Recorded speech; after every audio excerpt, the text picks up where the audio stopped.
คงคอยดีคอยแกงเฮ็ดจะอ่อนแหงเกือบจียอมแพ้เม็ดฟ้าบ่มีแหงใจยิ่งเดียวที่หูเจ้าเยซูเสื่องจอยมอมได้แกงคอยสิทาต่อมือตานเจ้าคืนมาซึ่งยอสู้คอยจึงยืนเต็งปอมปูได้นักตอลาเสียงจอยเฮยางพาไปเจ้าคอยแข่งกา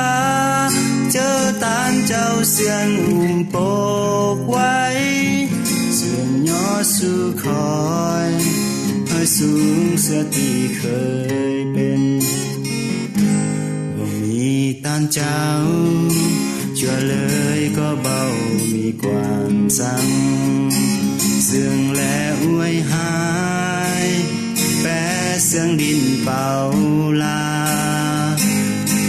หามื้อนี้เจ้าตานเจ้าเสื่องย่างเข้ามาเสื่องสุขสร้างบางให้คอยมวนเมืองจาดเลยซึ่งยอสู้คอยจังยืนเต็งปอมปูได้นัก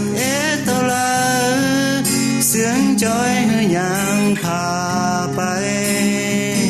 เจ้าคอยแข่งกาเจอตานเจ้าเสียงโปกไว้เสียงยอสู้คอยให้สูงเสียที่เคยเป็นซึ่งยอสู้คอยจังยืนเต็งปอมปู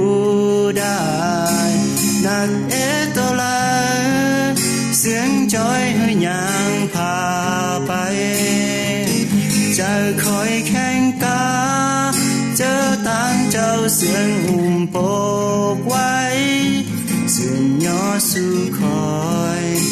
ให้สูงเสียที่เคยเป็นเสียงยอสู้คอยให้สูงเสียที่เคยเป็น